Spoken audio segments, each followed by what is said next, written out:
I've been involved with water search and rescue for 12 years now. I've seen a lot of upsetting and even unexplainable things in my time, but those pale in comparison to what I saw recently. Water search and rescue is often a depressing job. When someone gets lost in a forest, they can still be found alive days later. But when we get a call, it's almost always body recovery. People don't last long in the water. I can't tell you exactly where, but I live in a northern territory known for its water sports. Fishing, kayaking, diving, whatever it is, our waters probably have a solid reputation for it. Despite that, this area isn't some kind of resort. The waters here are cold and oftentimes vicious. Search and rescue operations here can be grueling and not many stick with it. There are a few older guys who have been doing it longer than me, but I'm one of the most experienced around. Like I said before, this job is more body recovery than anything, especially here. We save more live moose from the water than live humans. And when we get a call about a missing child, well, we'd be better off just giving our condolences. That's just how the waters are here. Our small town has one of the highest drowning rates in the country. But we look anyway, and usually we find a body. I've considered quitting many times in my career. Most people quit after their first recovery. In training, we try to emphasize just how much water can distort a corpse, but nothing can prepare you for the harsh reality. It's not uncommon for us to find bodies bloated beyond recognition. Sometimes they barely even seem human. A lot of divers don't last long after seeing something like that. But I continued to do it after all these years. I figured if I didn't, then no one would. However, the things I saw last week have made me reconsider that decision. I got the call around 11 a.m. A father had taken his 10-year-old son fly fishing. At one point, the father managed to stab a hook all the way through his finger. He went back up to his truck to get a first aid kit. The boy was gone when he returned a few minutes later. When I first heard the story, I hung my head in silence for a moment. It had been raining heavily for almost a month now, and the waters were running faster than ever. To make things worse, it was unusually cold for the season. A number of people had gone missing in recent weeks. Many of them had yet to be found. I had little hope of finding the boy alive. Me and a couple of other divers were at the site where the boy went missing within an hour, and a larger search and rescue team located a few towns over was headed our way. We talked with the father and even searched the forest for a bit, hoping that he had just wandered off. But eventually we realized that we would have to begin searching in the river. The moment I got in the water, I knew the boy was gone. The current was worse than it had ever been, and even I had difficulty navigating the icy river. We looked for hours in the surrounding areas, and even expanded our search once the larger team had arrived. The boy was nowhere to be found. I was surprised. I hadn't expected to find him alive, but I had at least anticipated finding a body. However, there was no trace of him. The sun got low and the air grew colder. We were considering calling it off as nightfall approached and resuming the search the next day when I discovered something. There's a lot of creek beds around the river. Many of them have dried up as a result of encroaching vegetation or man-made efforts to divert the water. We usually don't pay any attention to them. However, with all of the recent rain, I noticed that one of the larger creek beds had begun flowing again.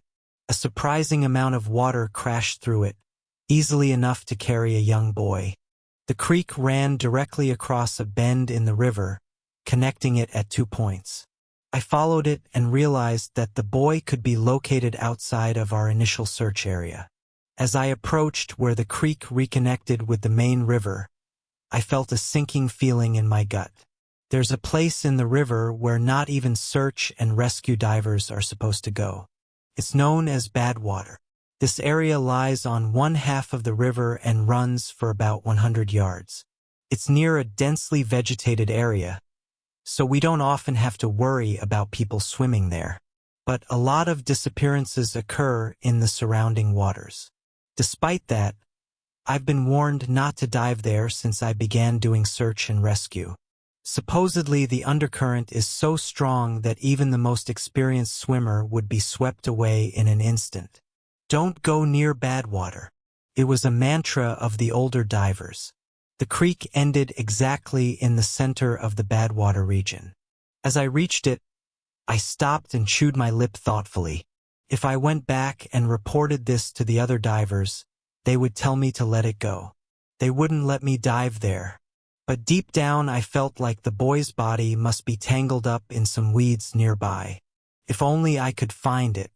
I hated the idea of that kid being stuck down there, slowly bloating and rotting away while his parents sat at home wondering where their boy had gone. Badwater didn't seem to be that bad.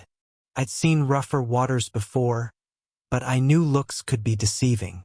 Just below the surface it could be flowing faster than I ever imagined.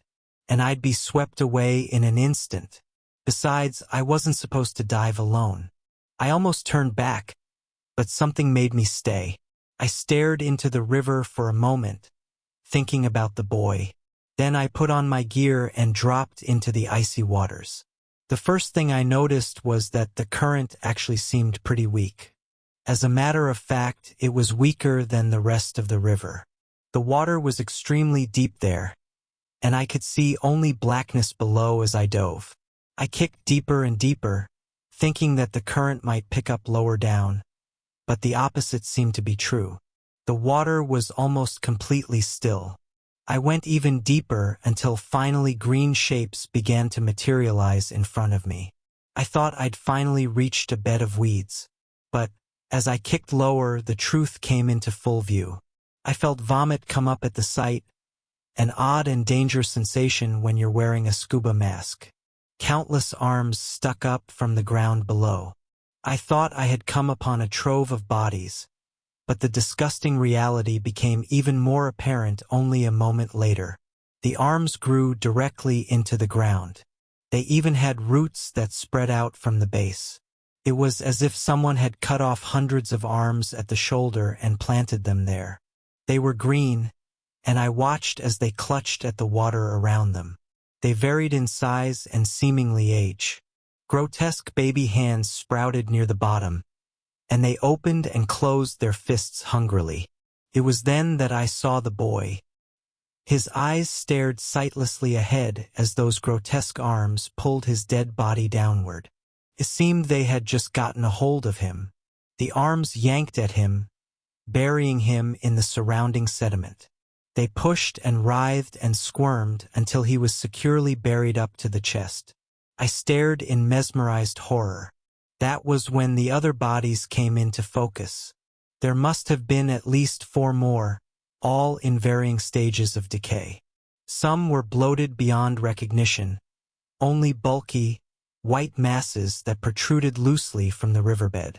I once again felt vomit rising in my throat and swallowed it back down. The fucking hands were feeding off the bodies, using them as fertilizer. The moment I clambered out of the water, I tore my mask off and retched. I couldn't stop thinking about those disgusting bodies, those grasping hands. They were like some sort of carnivorous plant, yet they were so humanoid. I vomited again at the thought. I frantically ran back to our base camp and pulled one of the other divers aside. Moose was the most experienced person on our team. He'd been diving for over 20 years ever since moving here. I told him about what I saw. When I finished, he stared at me in cold silence. "I told you never to go near Badwater." His voice contained an iciness that even his thick Louisiana accent couldn't conceal. "That's what you're concerned about?" I was incredulous. He placed a hand on my shoulder and squeezed tightly. "Don't tell anyone else about this. If the others find out you went into Badwater." He trailed off and thought for a moment. "Well, it won't be good." He shook his head like a disappointed father. "But what about those things?" I tried to keep my voice down, hoping no one would hear us. "How many people have died because of those fucking things?" "Shut up," Moose said. "We have an agreement. There's a reason they only grow in Badwater. Don't fuck this up." I started to say something, but the words caught in my throat. He was keeping something from me. He sighed, and I saw something like sadness behind his eyes. Sometimes you have to decide between lesser and greater evils. Even the best possible decisions can still keep you up at night. He went silent for a moment and only stared at me. Don't tell anyone about this. Maybe one day you'll understand. He walked away after that and called off the day's search. Despite what I told him, we continued to search for the next 2 days. By the 3rd day, we called it off completely and gave our condolences to the family. I don't know what the fuck is happening. Moose has been acting different towards me ever since. There's an iciness to him, but every now and then he'll shoot me a knowing glance, like we're in on some secret together. I've noticed the other older divers acting strangely too. What did he mean by agreement? What the fuck were those arm things? I'm considering quitting and moving away from here. I can't live with the knowledge that those things are down there, slowly feeding off the body of a young boy among countless others.